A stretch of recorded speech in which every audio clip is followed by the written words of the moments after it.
il faudrait que ça soit un exercice régulier. Qu'après chaque 2 semaines par exemple, ou un mois ou plus tard, il y ait une autre descente, un suivi, une évaluation et un rapport et un communiqué qui doit être mis à la place de l'opinion publique pour que l'opinion sache qu'est-ce qui évolue, qu'est-ce qui marche et si ça ne marche pas, qui en est l'auteur. Parce qu'aujourd'hui, j'en ai parlé, c'est d'hier et aujourd'hui que Live 123, les Toubonais ont dénoncé des bombardements du régime de Kinshasa, mais c'est le même jour alors que la délégation est arrivée à Minembwe que le gouvernement congolais a sorti sur notre communiqué. Décryptage sur Kivu Morning Post, toujours la vérité. 5 mois après, l'F-123 et le gouvernement congolais se sont encore rencontrés pour parler. Ils ont discuté et après une semaine de discussion, ils ont signé des protocoles. On va en parler, mesdames et messieurs, dans cette émission. Et la première fois, une délégation du mécanisme de vérification de cessez-le-feu est arrivée à Minembwe. Premier geste de bonne foi, enregistré. Jospin, bonjour et bienvenue. Bonjour Blaise, merci beaucoup et bonne semaine à tout le monde qui nous regarde en ce moment. 5 mois, c'était quand même trop depuis qu'il y a eu des pourparlers à Montreux et en Suisse. Cette fois-ci, dans une autre ville, en Berne, où le M23 a eu des moments d'échange avec le gouvernement congolais.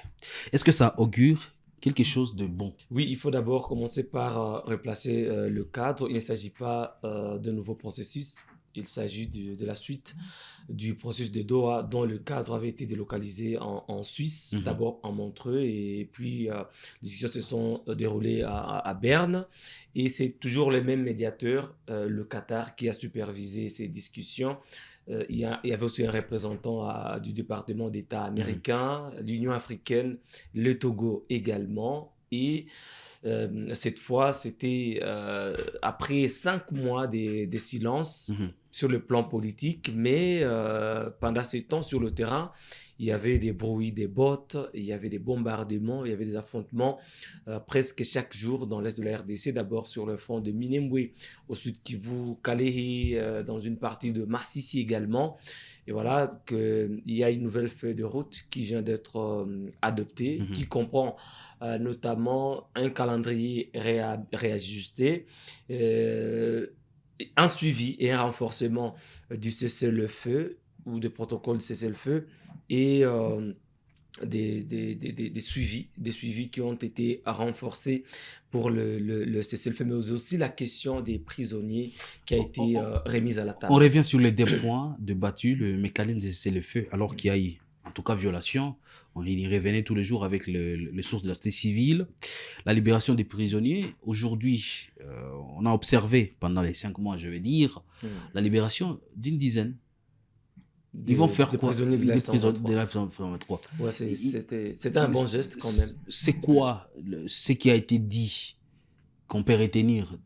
Bon, c'est que d'abord, il faut retenir ce qu'il n'y a pas eu un protocole, c'est le feu immédiat qui a été signé. Donc, on n'a pas imposé à l'une des parties ou à toutes les 2 parties de cesser les hostilités. Par contre, on a renforcé le suivi du cessez-le-feu qui avait été déjà demandé depuis Doha, mais qui n'est malheureusement pas respecté. Voilà pourquoi je me suis posé cette question de savoir... Même ce matin, il y a eu des bombardements. Qu'est-ce qui va changer, voilà, qu'est-ce qui va changer alors qu'il n'y a pas une mesure contraignante? On est juste resté sur le premier appel au cessez-le-feu qui comprend aujourd'hui un mécanisme renforcé des suivis dont la délégation est arrivée à Goma récemment et aujourd'hui à Minembwe, une première délégation a foulé le sol de haut plateau de Minembwe. Mais la question qui reste pendante pendant ce temps, c'est de savoir, mais est-ce qu'il suffira qu'il y ait une délégation sur le terrain pour suivre le respect de ce cessez-le-feu? Mais comment ça va se passer? Parce que j'en avais encore parlé ici. S'il n'y a pas une force interposée, on ne saura pas vérifier le cessez-le-feu.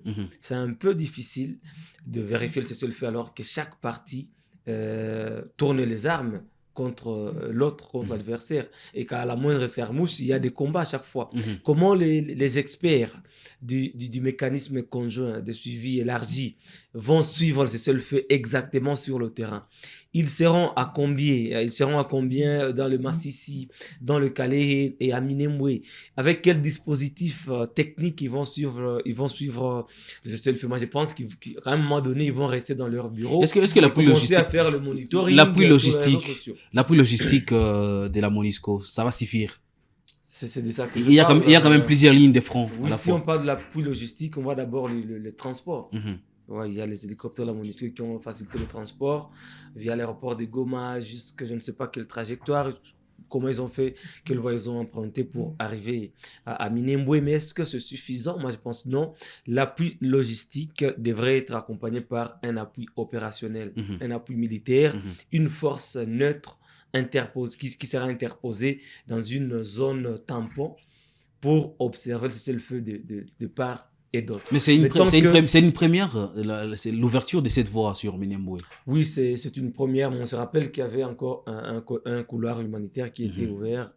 Avec une le première CICR. délégation du CCRT est arrivée là-bas. Mais quelle est la suite? La délégation va arriver aujourd'hui. Quand elle rentre, il y aura des hostilités. Il suffit juste qu'il y ait un coup de balle et tout. L'autre partie va riposter. C'est pas plus tard qu'hier que la 123 a dénoncé des bombardements, un plan qui vise à encercler encore Minembwe à partir de Baraka et Fizi, et le mouvement a promis d'avancer son périmètre de sécurité pour mieux sécuriser Minembwe. Et après cette menace, il y a eu d'autres attaques des forces gouvernementales et la F-123 a riposté jusqu'à prendre 3 villages dans le haut plateau et moyen plateau d'Ouvira. C'est-à-dire que les forces se rapprochent encore d'Ouvira. Et c'est parce que j'ai toujours dit le meilleur moyen de défense, c'est l'attaque. Vous ne pouvez pas vous défendre en gardant un grand écart par rapport à votre adversaire. Et pour garder le rapport de force pendant tout ce temps, pendant toute période des négociations, des pourparlers, parce que quand on parle de reprise des pourparlers, il y a aussi les rapports de force qui comptent sur le terrain. Mais qui a le rapport de force aujourd'hui? Comment maintenir le rapport de force? Il faut avancer son périmètre de sécurité et c'est ce qui fait défaut. Mais s'il y avait cette force neutre, cette force d'interposition, on allait savoir que les négociations ont commencé alors que telle force maintenait telle position stratégique et voilà, elle doit s'arrêter par là.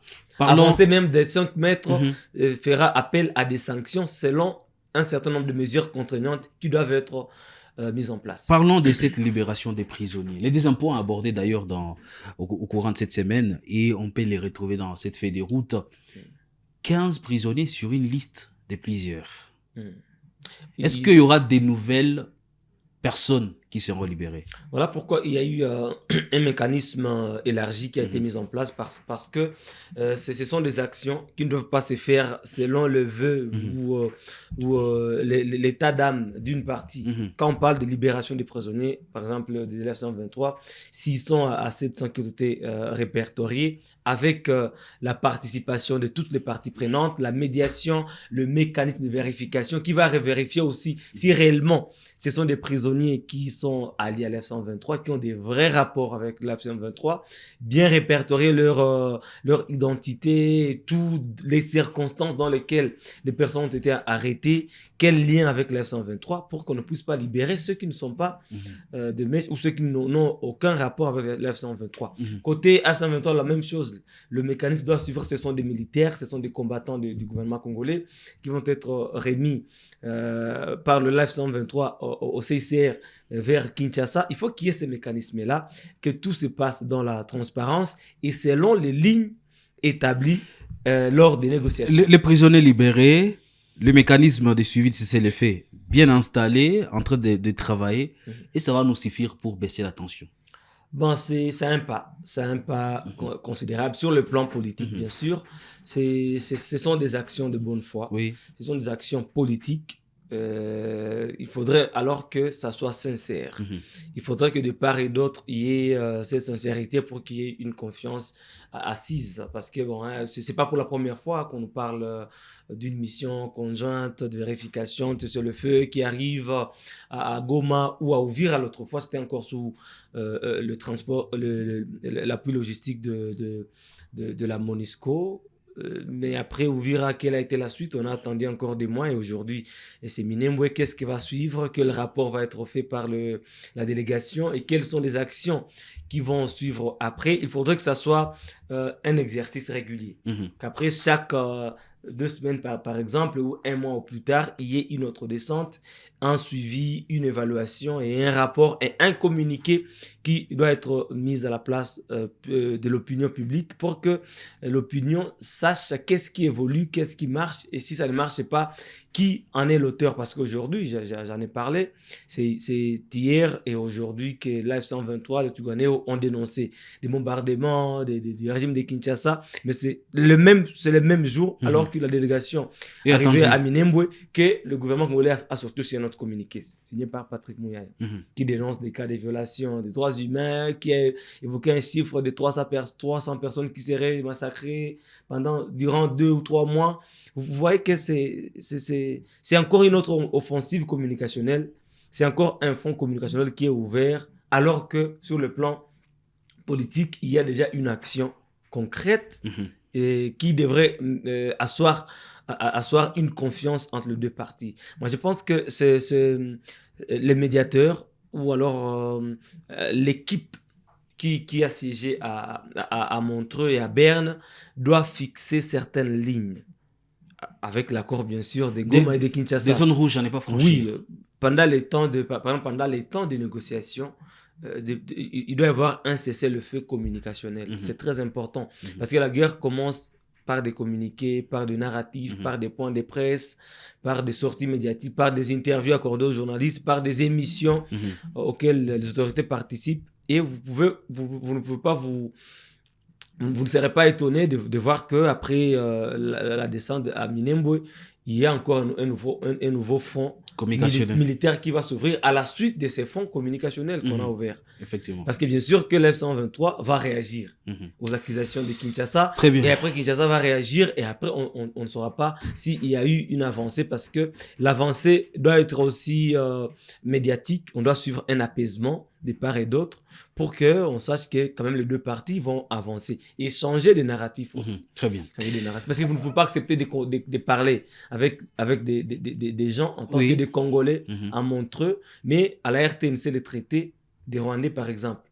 Ou discuter avec eux C'est une comme contradiction. Un mouvement qui est dirigé par Corneille Nangaa et Bertrand Bisimwa Makenga à Montreux, mais quand vous êtes à Dar es Salaam ou à Arusha, pointer Kabila du doigt comme le responsable alors que lui n'a pas signé. C'est un peu cette vague d'attaques communicationnelles qui fait qu'il n'y ait pas confiance entre les deux parties parce que si vous signez une chose et vous parlez autre chose, la partie en face va se voir comme si elle était il y aura piégée, de la méfiance. Piégée et la méfiance va encore s'installer. Il faudrait qu'il y ait un cessez-le-feu aussi communicationnel que opérationnel.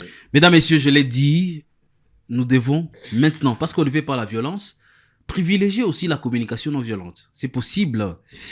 Regardons comment nous communiquons sur la situation. Parce qu'il faut qu'on baisse la tension et pour qu'on arrive à trouver des solutions. Je les souhaite et je nous souhaite tous d'y aller dans ce sens. Portez-vous bien.